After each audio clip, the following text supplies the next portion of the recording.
Well, I'm going to talk about individual employees, one at a time. Right? As the leader of an organization, you're going to look out at that workforce, and you don't always evaluate them in mass. You also look at them as individuals. And how are they doing and what do they need? Well, one of the things that we often fail to do is to ask them, what do they need? Well, I went to work a few years ago and from various sources came up with a list of things, of skill levels.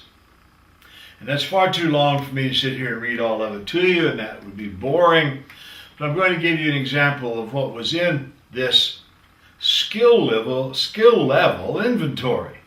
All right? It was a personal inventory. Nobody had to do anything with it at all. We just gave it to them. And they could take it home and they could fill it out, and then they could burn it if they wanted to, or they could come back to the office and go to the human resource department and say, look, here's my problems. Here's where I need more training.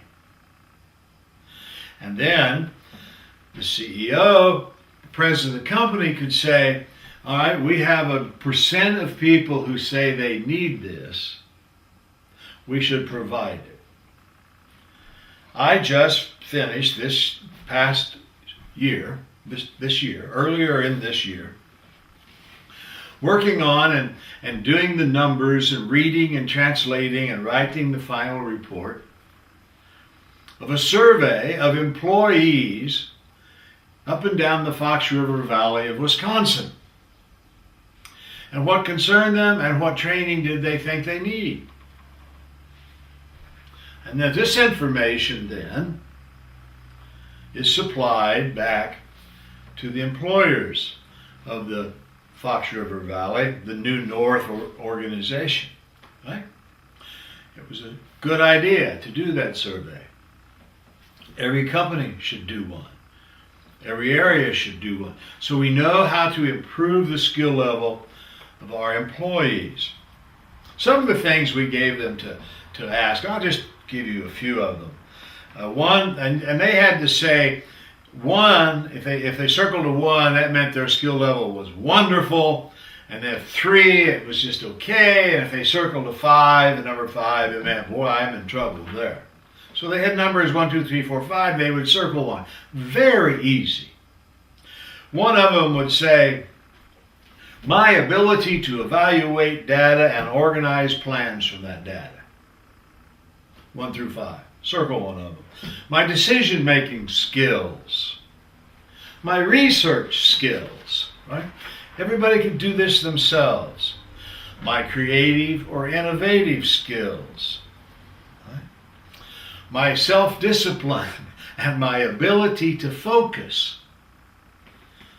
Because you can be taught to improve that.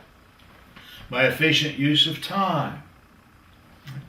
My willingness to take a risk and how to analyze a risk before I take it. How are my skills at that?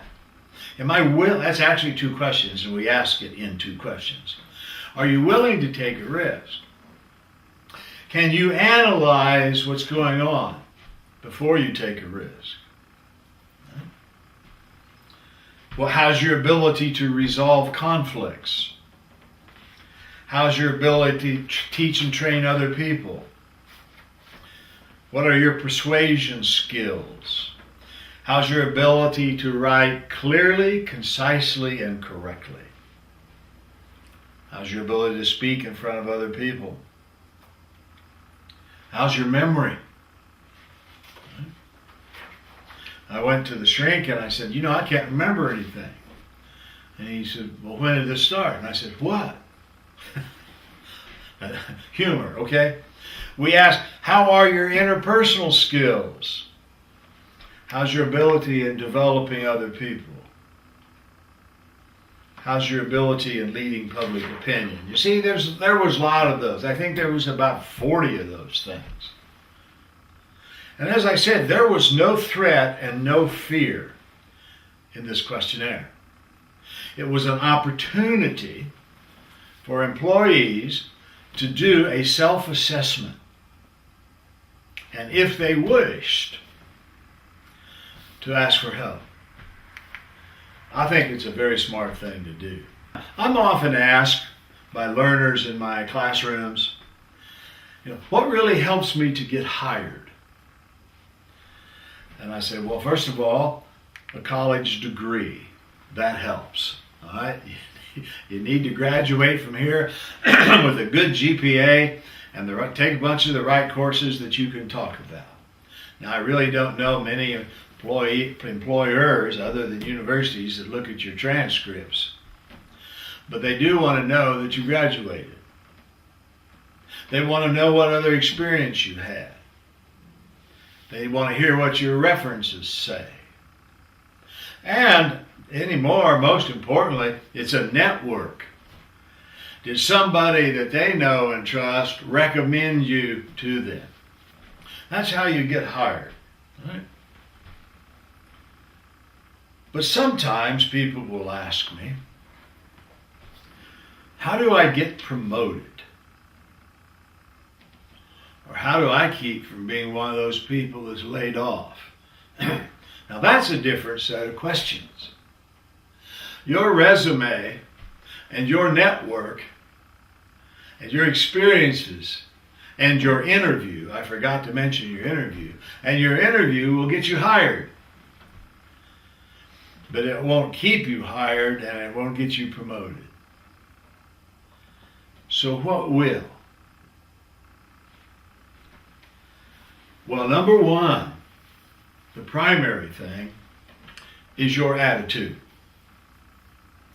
Now, what's difficult about that when I say it is, how do you measure attitude?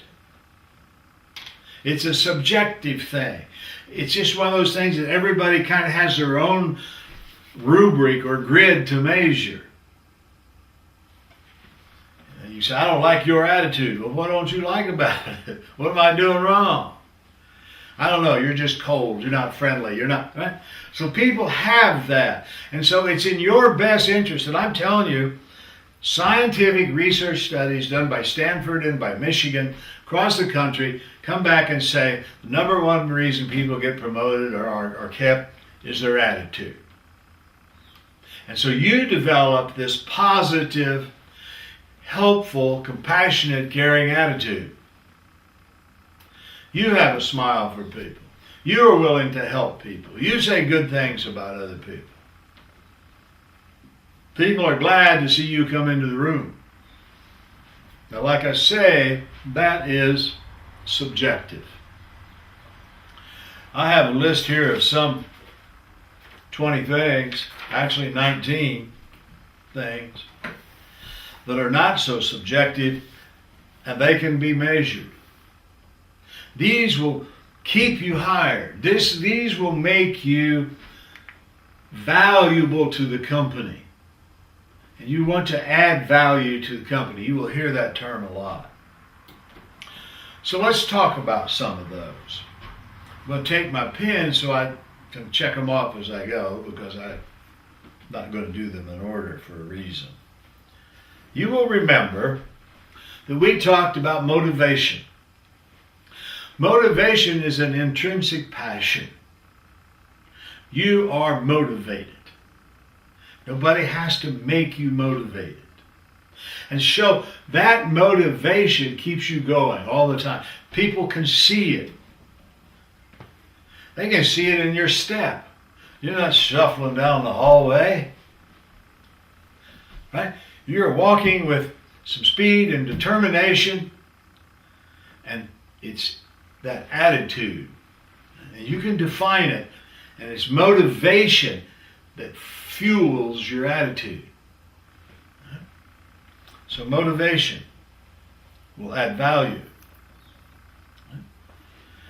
You produce, number two, you produce extraordinary results all the time.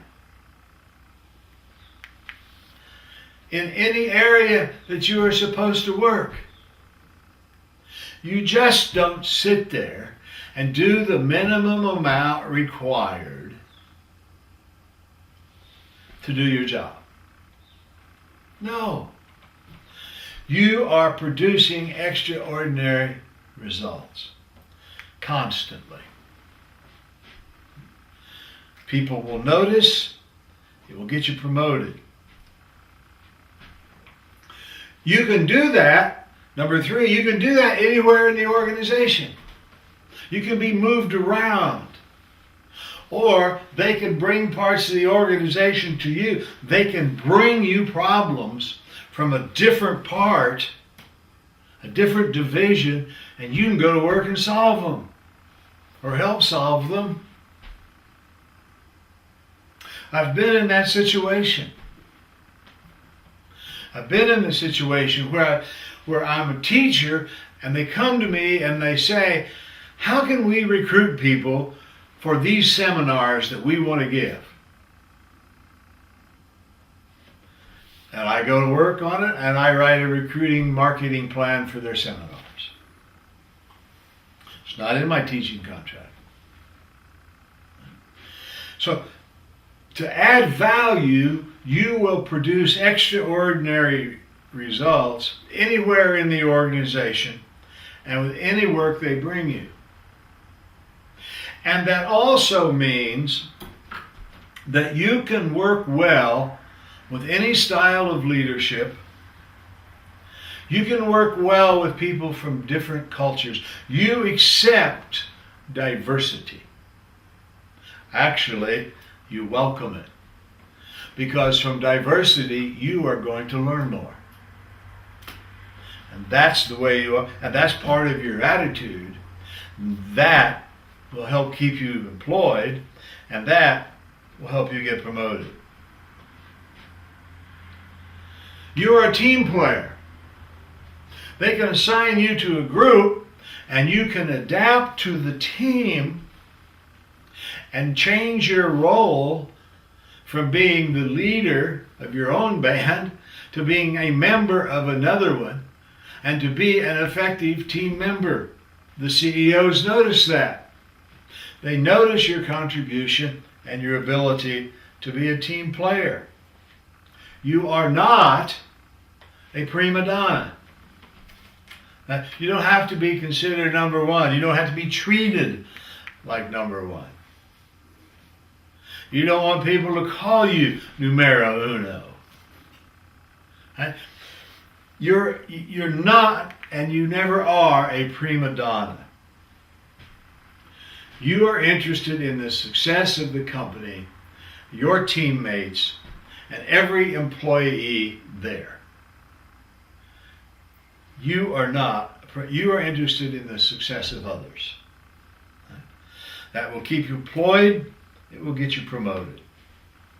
And since you're interested in them, you will work constantly at helping others. You will find ways to be an assistant and to assist others who have work to do. You will help them achieve their goals. You will become a role model. People will see you and they will want to work like you and be like you.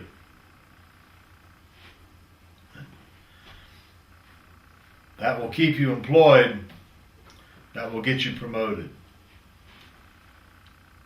The way you present yourself, your charisma, remember? Your charisma, your character, your compassion, your calmness, and also your confidence, your credibility in what you know, and the extra education that you get, and then you share it. And you do it with humor, and you do it with a light heart and a caring heart. That will keep you employed. It will get you promoted. You are looking around you all the time and trying to figure out where you can improve things, where you can make it better, faster, cheaper, where you can improve things. In my classes, we have a saying that goes along with think harder. Well, we have another one. If it's not broken, break it. All right? Woo, that's not what the saying says. The saying says if it's not broken, don't fix it. Wrong. If it's not broken, break it. Because if you don't, you're going to keep doing it the same way over and over and over and over for years. And there are going to be other companies and other people out there inventing new products and new ways of doing things while you're trying to keep selling the old. And so you are constantly looking for ways to improve things. Maybe you won't come up with any, but you won't know if you don't look. So, if it's not broken, break it. Now, I'm not talking about personal relationships or anything. I'm talking about work process. All right? You want to be the kind of person that attracts other people to the organization. They want to be there because you're there. And you say good things about the company. People will come to you and want you to be their mentor. And you will agree. That will keep you employed and get you promoted. You want to inspire other people. You want to show moral courage. In my classes, I ask people, when have you shown moral courage at work? And everybody just kind of sits there, they don't know what to say. I said, have you heard someone use a homophobic slur? Have you said, that's just not right? I don't think you should talk that way. Well, you got that kind of moral courage? Or a racial slur? Have you got that kind of moral courage? If someone suggests a shortcut that is going to diminish the quality of the product, if you got the moral courage to say absolutely no way, and I'll blow a whistle on this? Have you got the moral courage to go above your boss and to report inappropriate behavior by your boss? I've had to do that. I did it. I risked my own job by going over the head of my boss and reporting inappropriate behavior by her. I kept my job. She didn't. So you've got to have moral courage. You got to be committed to the values of the company. And if you don't think you can support one of those values, you should not be working there, because there is a thing called loyalty. And if you cannot be loyal to the company, change jobs. Or try to get them to change that value or that behavior. You want to enhance the company's reputation. When you go out into the community, you want to say good things about your company and about the people you work for and the people you work with. And it will get back to them that you are saying those things in the community. And you know what? That will keep you employed and get you promoted. Be able to analyze situations and take a risk. You won't like to fail, but you will recover. So be willing to take calculated risks. Right? Those risks will make you stand out if they fail and if they win. But they're going to know you tried. That will get you promoted. It will help keep you employed. Failure a lot of times won't, but once or twice won't hurt you if they are good calculated risks. Accept challenges when they're brought to you. Don't be afraid to say, yeah, I'll take that on. I can do that. Get me some help, and I can do that. And finally, push your own personal learning envelope. When you're there, keep learning. Keep going to the university. Keep going to the trade association schools. Keep going to the meetings at the conferences and conventions. Ask your employers, I would like to get that education. I would like to attend that seminar. They are going to note that you are constantly learning and pushing your own personal learning envelope. And then you come back and you share it. All of these things that I just said will help keep you employed and will help you get promoted. There's no guarantees, but I will tell you this, unless you're related to the boss and you don't do any of these things, you won't keep your job and you won't be promoted.